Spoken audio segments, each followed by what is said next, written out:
मैं सबसे पहले आसन सदन नेता और हमारे सचेतक के प्रति कृतज्ञता प्रकट करता हूं कि आपने इस मौके पर मुझको बोलने का अवसर दिया। अध्यक्ष महोदय, विश्वास प्रस्ताव के विश्वास पर सवाल खड़ा करने वाले लोग,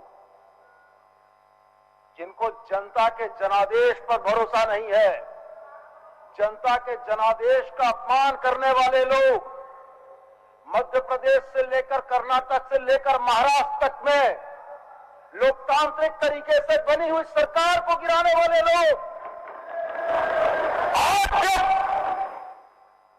प्रदेश की सर्वोच्च पंचायत में बैठकर लोकतांत्रिक व्यवस्थाओं की बात करते हैं तो शर्म भी शायद शर्मसार हो जाती होगी।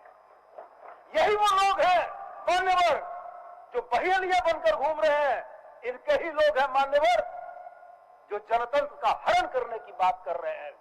आज ये बोलते हैं विश्वास क्यों? अरे 2019 में झारखंड की जनता ने ये नारा दिया था, हेमंत है तो हिम्मत है। आज मैं ये कहता हूं कि ये सदन नारा देता है कि हेमंत है तो विश्वास है। हेमंत है तो हमें इस बात का विश्वास है कि झारखंडियों के सवाल हल होंगे। हेमंत है तो हमें विश्वास है कि झारखंड में सुनीता खाखरा जैसे बच्चियों के ऊपर हुए अत्याचार के खिलाफ नहीं बोलने वाले लोगों को भी मजबूरी में बोलना पड़ेगा। हमें यह महसूस है, हमें यह विश्वास है कि झारखंड की किसी बेटी का घर टूटेगा तो हेमंत सोरेन मरहम लगाएगा। हमें यह विश्वास है कि आप तमाम लोग आज अपनी ताकत का बेजा इस्तेमाल कर रहे हैं। आप तमाम लोग पर्दे के पीछे से घुसकर छुपकर चुनी हुई सरकारों को अपदस्थ कर रहे हैं। लेकिन मैं आपको यह कहता हूं कि झारखंड की जनता ने जो विश्वास दिया है वो 2019 से 2024 तक के लिए दिया है। और मैं आपको यह बता देना चाहता हूं कि झारखंड की जनता भी आपके इन कुकृत्यों को बड़ी गंभीरता से और गौर से देख रही है। वो भी इस बात को देख रही है कि आप झारखंडी हितों की रक्षा करने वाली सरकार को काम करने से कैसे रोकना चाहते हैं। आपको एक आदिवासी मुख्यमंत्री नहीं पता है, आपको इस राज्य के बहुसंख्यक आदिवासियों का मुख्यमंत्री नहीं बच रहा है। आपकी स्थिति यह है कि आप नहीं चाहते हैं कि सूबे में कोई आदिवासी मुख्यमंत्री आदिवासी और मूलवासी के सवाल को हल करेगा। मैं आपको ये बताना चाहे, मंत्री जी बैठिए ना, मंत्री जी बैठिए। मैं आपको ये बताना चाहता हूं, जिन सवालों को लेकर हम लोग आए थे उन सवालों का जवाब देकर जाएंगे और वो जवाब देकर जाएंगे। अरे बैठ जाइए भानु बाबू, आपका हिम्मत कौन? आप बोलिए माननीय सदस्य स्वामी जी, अपना बात बोलिए। माननीय, मैं ये कहना चाहता हूं कि आज इनकी जो परोक्ष गतिविधियां हैं झारखंड की लोकप्रिय सरकार को अस्थिर करने की, झारखंड की जनता के होने वाले कामों को रोकने की और देश का एकमात्र आदिवासी मुख्यमंत्री को अपदस्थ करने की वो झारखंड की तमाम जनता देख रही है। मान्यवर, मैं तो इस बात के लिए बड़ा गौरवान्वित हूं कि आज प्रदेश के गठन के 22 वर्षों के बाद मान्यवर यह सभा उन बुनियादी सवालों को हल करने की मंशा रखता है जिन बुनियादी सवालों के बूते ये झारखंड अलग राज्य हुआ। मान्यवर, मैं बताना चाहता हूं, इनका तो इतिहास ही नहीं है, मैं बताना चाहता हूं कि इस प्रदेश में बाहरियों की हमारे जीवन शैली में हस्तक्षेप के विरुद्ध जो पहला आंदोलन हुआ था वो उलगुलान था। और उलगुलान के उस आंदोलन ने यह बता दिया था कि झारखंडी अपनी जीवन शैली में बाहरियों का हस्तक्षेप नहीं बर्दाश्त करेंगे। मैं आपको यह बताना चाहता हूं आपके माध्यम से कि जिन उलगुलान के दौर में सत्ता के तलवे चाटने वाले जो लोग थे मान्यवर अंग्रेजों के, वही आज भेष बदल के बैठे हैं मान्यवर उधर। अंग्रेजों का तलवा चाका उन गुलाम और झारखंडियों के ऊपर दमन चलवाया, अंग्रेज के मुखबिर बने और अंग्रेज के मुखबिर बनकर आंदोलनों को कुचला। मान्यवर, ये वही लोग आज चेहरा बदल कर यहाँ बैठे हैं कि मूलवासी की सरकार न बन पाए। मान्यवर, सुनिए, आप लोगों का सुना, आप उन लोगों का भी सुनिए।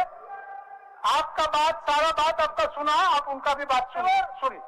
मान्यवर, हजारों लाखों झारखंडियों ने खून बहाया। मान्यवर, तब जाकर उन दमनकारी अंग्रेजों को यह समझ में आया कि झारखंड के स्वरूप को अगर बचा के रखना है, बना के रखना है, तो CNT SPT और विल्किंसन रूल देकर हमारे अधिकारों को संरक्षित किया गया। मान्यवर, CNT SPT और विल्किंसन रूल देने वाले वो दमनकारी अंग्रेज थे। मान्यवर, लेकिन जब देश आजाद हुआ तो मान्यवर नियति ने मानो यह लिख दिया था कि 53 साल हमें और गुलामी खटनी होगी।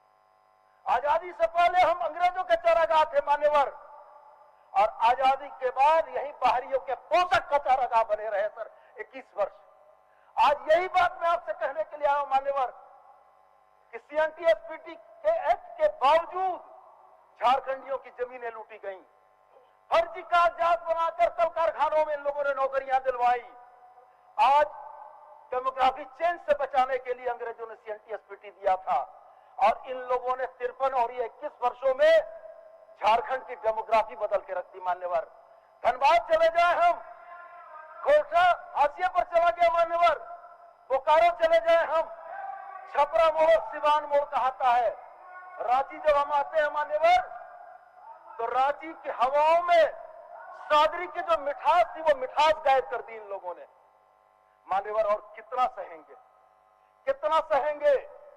ये धर्म की आड़ लेकर झारखंडियों पर शोषण का इनका जो चेहरा है वो कितना सहेगा और झारखंड कितना बर्दाश्त करेगा। मान्यवर, मैं तो सिर्फ यही बात कहता हूं, इन तमाम तकलीफों, तमाम यातनादायक यादों के बाद भी आंदोलन के शुरुआती दिन कहीं न कहीं एक जादुई छुअन और एहसास देते थे। मान्यवर, जो हम ये बड़ी मजबूती के साथ नारा देते थे 90 के दशक में कि झारखंडियों की एक ही पहचान, 1932 का खतियान, उस समय ये सिर नीचा किए रहते थे। मान्यवर, इसलिए कि इनको मूलवासी अछूत दिखते हैं, इनको मूलवासियों से कोई मायने नहीं है।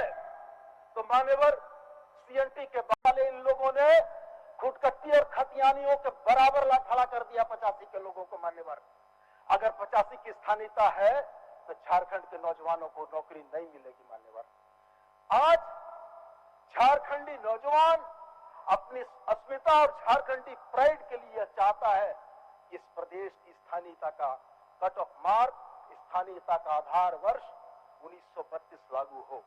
ये क्या जवाब देंगे 85 की स्थानीयता लागू करने वाले लोग, मिठाई बांटने वाले लोग, 85 की स्थानीयता को बाहर में जाकर स्थापित करने वाले लोग? ये झारखंडियों के हितकर नहीं हो सकते। मान्यवर, ये लोग उन लोगों के हितकर हैं जिन लोगों ने अंग्रेजों के दौर में भी, अंग्रेजों के बाद के दौर में भी, हमारे इतने लंबे संघर्ष के बाद, अलग राज्य के बाद भी 21 साल तक झारखंडियों का शोषण किया है। तो मान्यवर, मैं ज्यादा न कहते हुए आपके माध्यम से सदन नेता से यह आग्रह करना चाहूंगा कि झारखंडियों ने बहुत शोषण और अपमान सहे हैं। आज जमीनों के बाद झारखंडियों की आजीविका और नौकरी भी सवाल के घेरे में है। मैं आपके माध्यम से सदन नेता से यह आग्रह करता हूं कि 1932 को आधार वर्ष बनाते हुए स्थानीयता परिभाषित करने की दिशा में सरकार कदम बढ़ाए।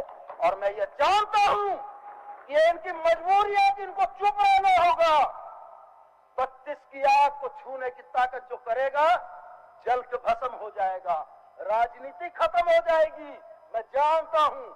इसलिए मान्यवर, और अधिक न कहते हुए मैं अपने वक्तव्य को यहीं समाप्त करता हूं। बहुत बहुत धन्यवाद। जय हिंद।